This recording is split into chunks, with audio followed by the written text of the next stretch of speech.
So what happens when you take a South African action sports pioneer, throw in the brain of an entrepreneuring genius, and then sprinkle some environmental activism on top? You get Gavin Michael Vos, the man behind one of the most innovative brands in cycling, Spank Industries. Since Spank's arrival on the scene a quarter century ago, they've been steadily redefining how mountain bike components are designed, built, and distributed. So sit back, grab your favorite bevy, and get ready for the story of Spank Industries. To properly understand Spank, you really have to start with its founder. Gavin Michael Vos grew up in sunny South Africa, surfing and riding BMX. But unlike most folks who grow out of these hobbies as they grow up, Gavin's passion for action sports only got stronger with age. This led to Vos eventually working in the surf industry. But destiny was about to intervene on Gavin's salt-kissed dreams. In 1987, at a surf expo in the US, Gavin laid eyes on a mountain bike for the first time.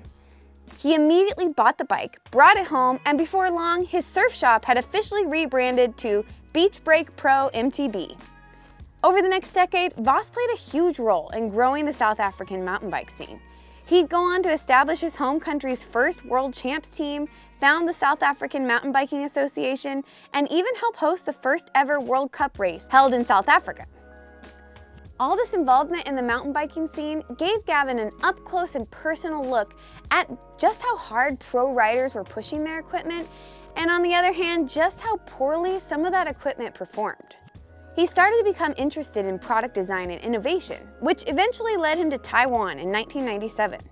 At that time, he was working with other already established brands like Marzocchi and Hayes, but it didn't take long for him to branch out into his own ventures.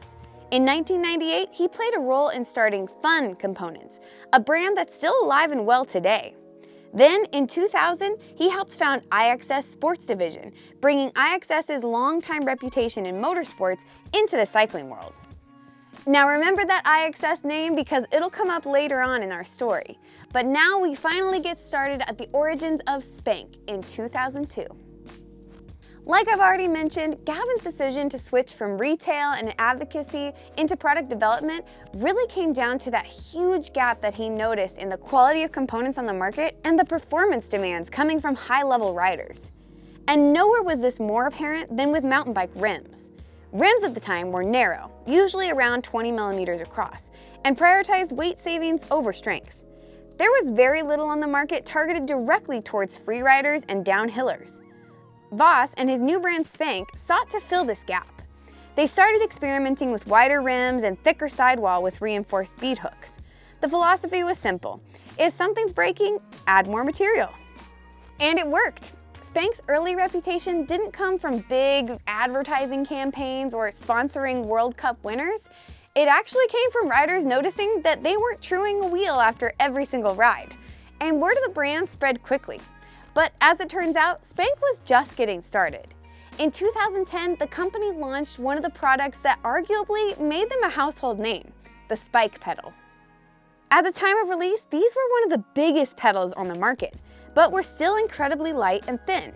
The thing that really set them apart, not just then, but up to this day, are the beveled edges that further increase ground clearance and help smoothly defect pedal strikes.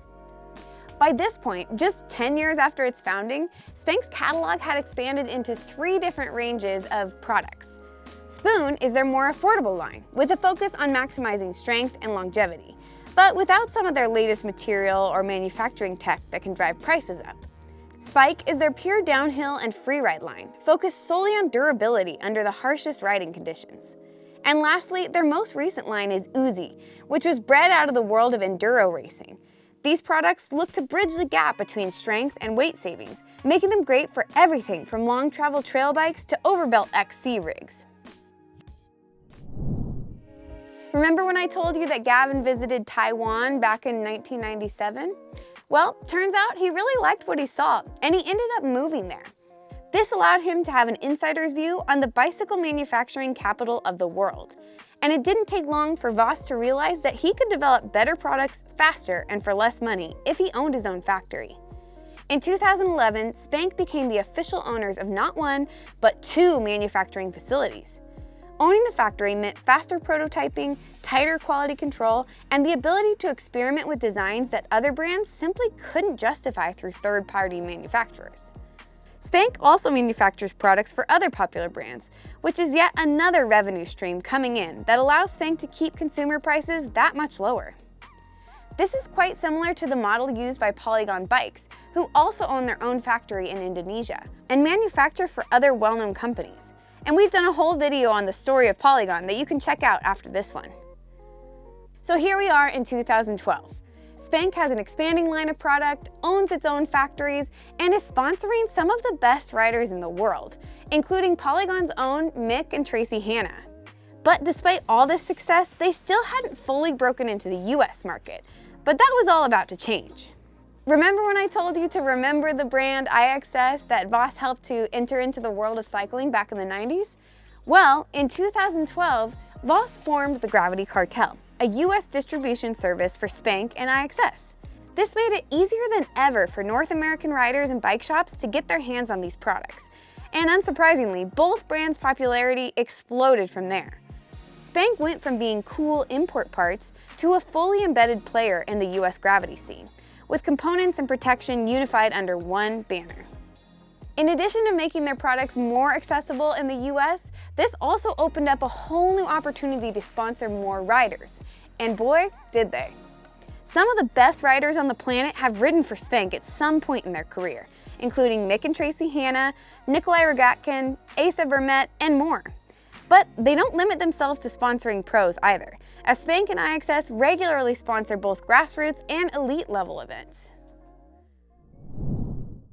So Spank is doing pretty good for themselves these days. But there's one last big point to talk about, and that's Spank's commitment to using aluminum manufacturing over carbon, and of course their latest product offering, VibraCore. Unlike just about every other major component manufacturer, Spank has a grand total of 0 carbon fiber products in their lineup. Vos believes that the added environmental and monetary costs aren't worth the marginal performance gains that they provide mountain bikers. In a quote from an interview with Pink Bike, Gavin says that he feels the industry is being irresponsible in the way that it's promoted and pushed carbon for mass appeal, and that it's time to start educating consumers about the consequences of their purchases and address the relevance of high-volume carbon manufacturing in light of ethical and environmental impacts. He also believes that the added costs associated with the switch to carbon may, and in some cases already has, price out would-be riders. But don't think that means that Vos is living in the past. Instead, he's finding innovative ways to push aluminum manufacturing, and the latest of these is VibraCore. VibraCore is a lightweight, biodegradable foam that Spank injects into several of their aluminum rims and handlebars. This reduces vibrations, reducing rider fatigue and improving durability with virtually 0 weight penalty. Today, VibraCore is offered in 6 different bars and 11 different wheels and rims. In a way, VibraCore is Spank doubling down on aluminum instead of abandoning it. And that approach fits perfectly with Spank's history. Instead of chasing the next trend, they looked at what wasn't working and found an innovative and still affordable and environmentally conscious solution to the problem. But VibraCore isn't the end to Spank's story, and the company is still growing at an impressive rate, even while many brands are hunkering down or even closing their doors. In 2019, Spank branched from the rowdy mountain bike scene and expanded its reach into the more civilized but much more demanding scene of gravel riding. As it turns out, the vibration damping qualities of VibraCore are just as important, if not even more so, on a rigid bike with low volume tires. Today, Spank sells 2 pairs of flared drop bars and 2 different 700C wheel sets. And that just about catches us up to today. In late 2025, Spank announced a round of new hires, including several big-name industry veterans. According to their press release, Spank is doubling down on their bet that the healthiest thing they can do for their company is to continue to develop top-performing products at an affordable price for all riders. And they're already teasing several major product launches in 2026. So in the end, Spank and Gavin Michael Vos more or less are doing what they committed to doing over 3 decades ago, and that is giving riders what they need at a price they can afford, with as little environmental impact as possible. And clearly, it's working.